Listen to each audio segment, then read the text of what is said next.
Okay ശരി. അപ്പം ഇനി നമുക്ക് കോംപ്ലക്സിറ്റി തൽക്കാലം അവിടെ മാറ്റി വയ്ക്കാം. ഇനി നമ്മൾ കോംപ്ലക്സിറ്റി നമുക്ക് വേണ്ട സമയങ്ങളിൽ നമുക്കൊന്നത് റീകോൾ ചെയ്യാമെന്ന് മാത്രമേ ഉള്ളൂ. ഓക്കെ, അപ്പോൾ അതിൻ്റെ ഡെഫിനിഷൻസും ഏകദേശം എക്സാമ്പിൾസൊക്കെ നമ്മൾ കണ്ടു കഴിഞ്ഞു. ഓക്കെ, ഇനി ഡാറ്റ സ്ട്രക്ചേഴ്സ് എന്ന് പറയുമ്പോൾ പ്രധാനപ്പെട്ട ഒരു വാക്കാണ് അബ്സ്ട്രാക്റ്റ് ഡാറ്റ ടൈപ്പ് എന്നുള്ളത്. ഓക്കെ, ഈ അബ്സ്ട്രാക്ഷൻ എന്നുള്ള വാക്ക് നമ്മൾ മുമ്പേ C++ പഠിച്ചപ്പോൾ ഒബ്ജക്റ്റ് ഓറിയൻറ്റഡ് പ്രോഗ്രാമിംഗ് ലാംഗ്വേജസിൻ്റെ ഫീച്ചറായിട്ട് തന്നെ പഠിച്ചിട്ടുള്ള ഒരു കാര്യമാണ് അബ്സ്ട്രാക്ഷൻ, ഡാറ്റ അബ്സ്ട്രാക്ഷൻ എന്നുള്ളത്. ഓക്കെ, അവിടെ തന്നെ നമ്മൾ പറഞ്ഞിട്ടുള്ളതാണ് ക്ലാസ് എന്നുള്ള പ്രോപ്പർട്ടി. നമ്മുടെ ഒബ്ജക്റ്റ് ഓറിയൻറ്റഡ് പ്രോഗ്രാമിംഗ് ക്ലാസ് എന്നുള്ള അതുപോലെ ഒബ്ജക്റ്റ്. ഓക്കെ, ക്ലാസ് നമുക്കറിയാം, നമുക്ക് ആവശ്യമായ ഫങ്ഷൻസും അതേപോലെ ഡേറ്റയൊക്കെ സെക്യൂറായിട്ട് നമ്മൾ വയ്ക്കുന്ന ഒരു മെക്കാനിസമാണ് ക്ലാസ് എന്ന് പറയുന്നത്. അതിൻ്റെ ലൈവായിട്ടുള്ള അല്ലെങ്കിൽ അതിൻ്റെ ഇൻസ്റ്റൻസാണ്, ലൈവായിട്ടുള്ള ഒരു റെപ്രസെൻറ്റേഷനാണ് അല്ലെങ്കിൽ ഇൻസ്റ്റൻസാണ് ഒബ്ജക്റ്റ് എന്ന് പറയുന്നത്. ഓക്കെ, അപ്പോൾ നമ്മൾ ഇവിടെയും അബ്സ്ട്രാക്റ്റ് ഡാറ്റ ടൈപ്പ് എന്ന് പറയുമ്പോൾ, ഡാറ്റ ടൈപ്പ് എന്ന് പറഞ്ഞാൽ നമുക്കറിയാം പ്രിമിറ്റീവ് ഉണ്ട്, നമുക്ക് അറിയാം ഡിറൈവ്ഡ് ഉണ്ട്, യൂസർ ഡിഫൈൻഡ് ഉണ്ടെന്നൊക്കെ നമ്മൾ പറഞ്ഞു. ഓക്കെ,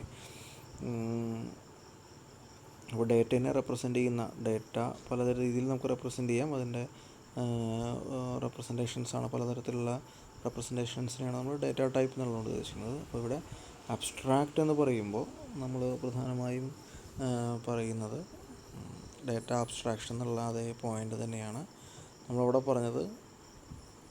ക്ലാസ് എന്നുള്ള ആ സെക്യൂർഡ് ആയിട്ടുള്ള എൻറ്റിറ്റിയിൽ ഡേറ്റേനെ നമ്മൾ സെക്യൂറായി വയ്ക്കുന്നു.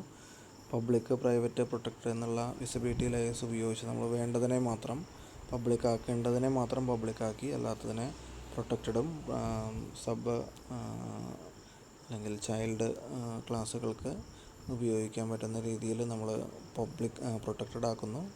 പിന്നെ അതേപോലെ ഓൺ പർപ്പസിന് വേണ്ടിയിട്ട് അവനവൻ്റെ പ്രൈവറ്റ് ആയിട്ടുള്ള വർക്കിന് വേണ്ടി മാത്രമുള്ള ഡേറ്റ നമ്മൾ പ്രൈവറ്റ് വിസിബിലിറ്റി ലെയർ ഉപയോഗിച്ച് പ്രൊട്ടക്റ്റ് ചെയ്യുന്നു. ഓക്കെ, ആ രീതിയിലൊരു ഡേറ്റ അബ്സ്ട്രാക്ഷൻ നമ്മൾ കണ്ടിട്ടുണ്ട്. ഏകദേശം ആ കാര്യം തന്നെയാണ് ഇവിടെയും വരുന്നത്. ഇവിടെ നമ്മൾ ചെയ്യുന്നത് അബ്സ്ട്രാക്റ്റഡ് ഡാറ്റ ടൈപ്പിൽ ഒരു ഡാറ്റ ടൈപ്പ് നമ്മൾ ക്രിയേറ്റ് ചെയ്യുകയാണ്. ഇത് ഒരു ലാംഗ്വേജിൽ ഡിഫോൾട്ടായിട്ടുള്ളതല്ല.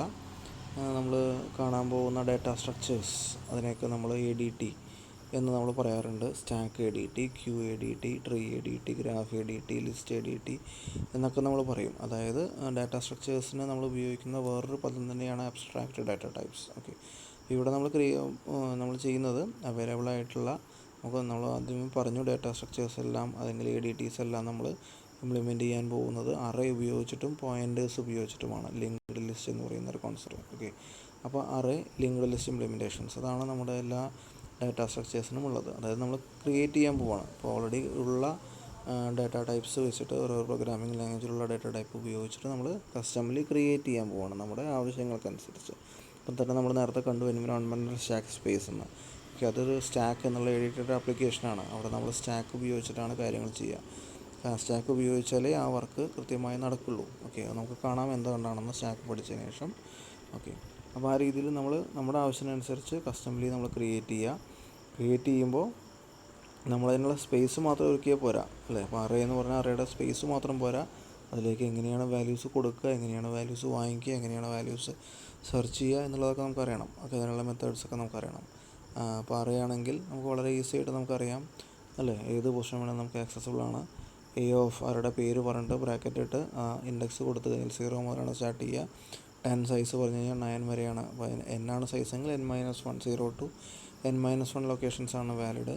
അത് നമുക്ക് ലൂപ്പ് ഉപയോഗിച്ച് നമുക്ക് എല്ലാ എലമെൻസിനെയും ആക്സസ് ചെയ്യാം.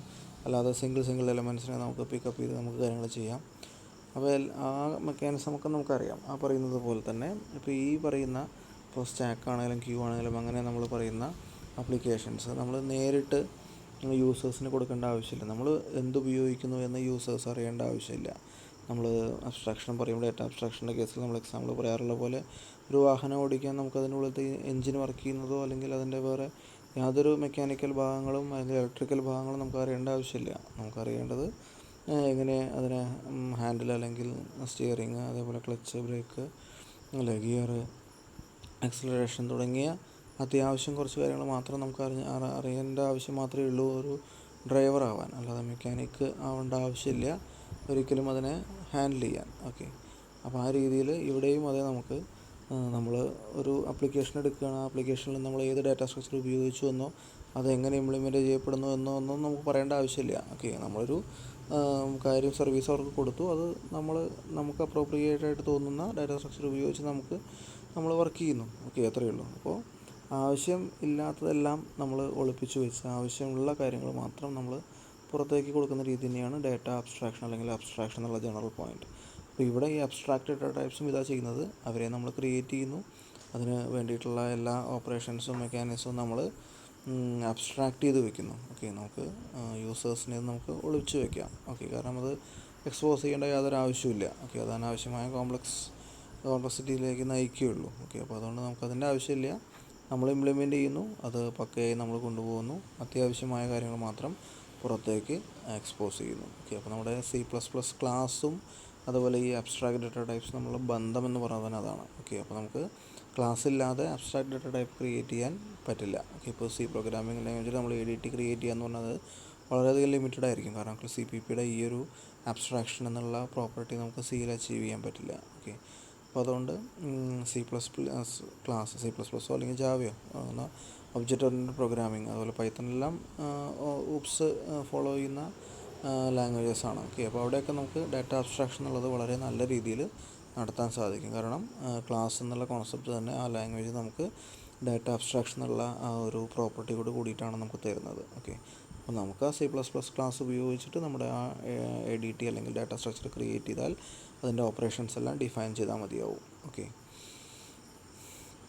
അപ്പോൾ നമുക്ക് നോർമലി വരുന്ന ഒരു ഡാറ്റ സ്ട്രക്ചറിൽ വരുന്ന ഓപ്പറേഷൻസ് കൊണ്ട് അതിനെ ക്രിയേറ്റ് ചെയ്യുക. നമുക്കറിയാം അത് റെഡിലി അവൈലബിൾ അല്ല ആ ഒരു പ്രോഗ്രാമിംഗ് ലാംഗ്വേജിലും. അപ്പോൾ അതുകൊണ്ട് നമ്മൾ ADTs നമ്മൾ ക്രിയേറ്റ് ചെയ്യണം. ഓക്കെ, പുതുതായിട്ട് ADTs ക്രിയേറ്റ് ചെയ്യുക, അതിലേക്ക് വാല്യൂസ് ഇൻസേർട്ട് ചെയ്യുക, ഇതൊക്കെ കോമൺ ഓപ്പറേഷനാണ്. ഓക്കെ, ഇതിലൊന്നും എക്സ്പ്ലനേഷൻ ആവശ്യമില്ല. ക്രിയേറ്റ് ചെയ്യുമ്പോൾ നമ്മൾ പറഞ്ഞു അറേ ഇംപ്ലിമെൻറ്റേഷൻ ഉണ്ട്, പോയിൻ്റർ ഇംപ്ലിമെൻറ്റേഷൻ ഉണ്ട്. നമ്മുടെ ആപ്ലിക്കേഷൻ അനുസരിച്ച് ഏതാ വേണ്ടതെങ്കിൽ ആ രീതിയിൽ നമുക്ക് ചെയ്യാം. ചില സമയത്ത് നമുക്ക് ഫിക്സഡ് സൈസ് ആയിട്ടുള്ള അറേ ഇംപ്ലിമെൻറ്റേഷൻ മതിയാവും, അതായിരിക്കും കൂടുതൽ ഗുണം തരിക. ചില സമയത്ത് നമുക്ക് ലിങ്ക് ലിസ്റ്റ് ഇംപ്ലിമെൻറ്റേഷനിലേക്ക് പോകേണ്ടി വരും. ആവശ്യത്തിനനുസരിച്ച് ഗ്രോ ചെയ്യാനും ഷ്രിങ്ക് ചെയ്യാനും പറ്റുന്ന പോയിൻ്റർ ഇംപ്ലിമെൻറ്റേഷൻ അല്ലെങ്കിൽ ലിങ്ക് ലിസ്റ്റ് ഇംപ്ലിമെൻറ്റേഷൻ നമുക്ക് ആവശ്യമായി വരാം. അപ്പോൾ അത് ക്രിയേഷനിൽ വരുന്നു. പിന്നെ നോർമൽ ഇൻസേർഷൻ, വാല്യൂസ് ഇൻസേർട്ട് ചെയ്യുന്നു. ഓരോ ഡാറ്റ സ്ട്രക്ചേഴ്സും ഓരോ രീതിയിലാണ്, എല്ലാം ഒരേപോലെയല്ല. അപ്പോൾ അറേ ഇംപ്ലിമെൻറ്റേഷൻ ആണെങ്കിലും അല്ലെങ്കിൽ പോയിൻ്റർ ഇംപ്ലിമെൻറ്റേഷൻ ആണെങ്കിലും ഓരോ ഡാറ്റ സ്ട്രക്ചറിനും ഓരോ രീതിയിലാണ് വാല്യൂസ് ഇൻസേർട്ട് ചെയ്യുന്നത്. ഓക്കെ, എല്ലാം ഒരേപോലെയല്ല. എല്ലാം ഒരേപോലെയാണെങ്കിൽ വേറെ ആളുടെ ആവശ്യമില്ല നമുക്ക്. ഓക്കെ, അതേപോലെ ഡിലീറ്റ് ചെയ്യാം, റിമൂവ് ചെയ്യാം. ഓക്കെ, നമുക്ക് സെർച്ച് ചെയ്യാം. ട്രാവേഴ്സൽ എന്നുള്ള വാക്കാണ് നമ്മൾ പ്രധാനമായിട്ട് ഇതിൽ ഉപയോഗിക്കുക. ട്രാവേഴ്സിംഗ് എന്ന് പറഞ്ഞാൽ വിസിറ്റിംഗ് അല്ലെങ്കിൽ reaching every elements exactly once എന്നുള്ളതാണ് അതിൻ്റെ പോയിൻ്റ്. ഓക്കെ, അപ്പോൾ ഏത് രീതിയിലാണെങ്കിലും ക്രിയേറ്റ് ചെയ്യുന്നു, ഇൻസേർട്ട് ചെയ്യുന്നു, ആവശ്യമില്ലാതെ അതിനെ ഡിലീറ്റ് ചെയ്യുന്നു, ട്രാവേഴ്സ് ചെയ്യുന്നു. ഇതൊക്കെയാണ് എല്ലാ ഡാറ്റ സ്ട്രക്ചേഴ്സിലും വളരെ പ്രധാനപ്പെട്ട ഓപ്പറേഷൻസ്. ഓക്കെ, അപ്പോൾ ഡാറ്റ സ്ട്രക്ചർ എന്ന് പറഞ്ഞാൽ തന്നെ നമ്മൾ പറഞ്ഞു ഡാറ്റേനെ ഒരു പർട്ടിക്കുലർ രീതിയിൽ ഓർഗനൈസ് ചെയ്യാൻ വേണ്ടിയിട്ട് നമ്മൾ ഉപയോഗിക്കുന്നതാണ്. അപ്പോൾ ക്രിയേഷൻ എന്തായാലും വേണം, ഇൻസേർഷൻ എന്തായാലും വേണം, ഡിലീഷൻ വേണ്ടി വരും. പിന്നെ അതേപോലെ അവരെ ഉപയോഗിക്കാതെ ഡാറ്റ ഉപയോഗിക്കേണ്ട കാര്യമില്ല. ഓക്കെ, അപ്പോൾ അതിനെ സെർച്ചിങ് അല്ലെങ്കിൽ ട്രാവേഴ്സൽ എന്ന് നമ്മൾ പറയുന്നു. ഓക്കെ, അപ്പോൾ ഇത്രയാണ് ബേസിക് ആയിട്ടുള്ള ഡാറ്റ സ്ട്രക്ചേഴ്സിൽ അല്ലെങ്കിൽ ADTസിൽ വരുന്ന ഓപ്പറേഷൻസ്. ഓക്കെ, പിന്നെ നമുക്ക് ആദ്യത്തെ ADT ആയിട്ട് ലിസ്റ്റ് എന്ന് പറയുന്ന ഒരു ADTനെ നമുക്ക് കൺസിഡർ ചെയ്യാം. ഓക്കെ, അപ്പോൾ ലിസ്റ്റ് എന്ന് പറയുമ്പോൾ നമ്മൾ എപ്പോഴും പെട്ടെന്ന് ആലോചിക്കാറുള്ളത് നമ്മൾ എന്തെങ്കിലും ഒരു ലിസ്റ്റ് എഴുതുകയാണെന്ന് വിചാരിക്കുക. അപ്പോൾ സാധനങ്ങൾ വാങ്ങാനുള്ളൊരു ലിസ്റ്റ് നമ്മൾ പേപ്പറിൽ നമ്മൾ എഴുതുകയാണെങ്കിൽ അതിൻ്റെ ബുദ്ധിമുട്ട് നമുക്കറിയാം.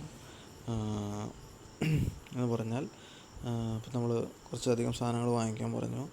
അപ്പോൾ നമുക്ക് കുറച്ച് ഗ്രോസറി ഐറ്റംസ് ഉണ്ട്, കുറച്ച് വെജിറ്റബിൾ ഐറ്റംസ് ഉണ്ട്, കുറച്ച് ബേക്കറി ഐറ്റംസ് ഉണ്ട്. അപ്പോൾ നമ്മൾ ഒരു ചെറിയ പേപ്പർ എടുത്ത് 3 കാര്യങ്ങൾ എഴുതാൻ ശ്രമിക്കുകയാണ്. ഓക്കെ, അപ്പോൾ ആദ്യം ഗ്രോസറി ഐറ്റംസ് പറഞ്ഞു. അപ്പോൾ നോക്കുമ്പോൾ 2 ഐറ്റംസേ ഉള്ളൂ എന്ന് പറഞ്ഞു. ശരി, 2 നമ്മൾ എഴുതി. ഒരു ലൈൻ വരച്ച് അല്ലെങ്കിൽ ഒരു സെപ്പറേഷൻ കൊടുത്ത് അടുത്ത് നമ്മൾ വെജിറ്റബിൾസ് 5 എഴുതി. ഓക്കെ, അതിനുശേഷം ബേക്കറി ഒരു 3 ഐറ്റംസ് എഴുതി. ഓക്കെ, അപ്പോൾ അത് കഴിഞ്ഞിട്ടാണ് വീട്ടിൽ നിന്ന് നമ്മൾ പറയുന്നത് ഒരു ഐറ്റം കൂടി ഗ്രോസറിയിൽ ഉൾപ്പെടുത്തണം. നമ്മൾ നോക്കുമ്പോൾ സ്ഥലം തികയുന്നില്ല. നമ്മൾ 2 എഴുതി, 3-ാമത്തതിന് സ്ഥലം വിട്ടിട്ടില്ല.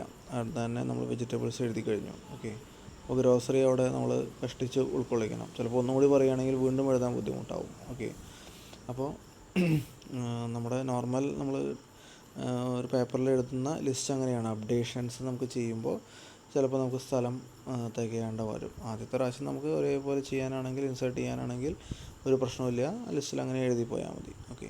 ഇനിയിപ്പോൾ ഇതേ കാര്യം തന്നെ നമ്മൾ കമ്പ്യൂട്ടറിൽ നമ്മൾ ടൈപ്പ് ചെയ്യുമ്പോഴാണെങ്കിൽ നമുക്ക് കൂടുതൽ ഉപകാരമാണ്. അപ്ഡേഷൻസ് നമുക്ക് വളരെ ഉപകാരമാണ്. എവിടെ വേണമെങ്കിലും ഇടയിൽ നമുക്ക് എഴുതി ചേർക്കാം, നമുക്ക് വേണ്ടതിനെ കട്ട് ചെയ്യാം. അതൊന്നും അതിൽ കാണില്ല, നമ്മൾ അപ്ഡേറ്റ് ചെയ്തതാണെന്നതിൽ അറിയാനുള്ള വഴിയില്ല. ഓക്കെ.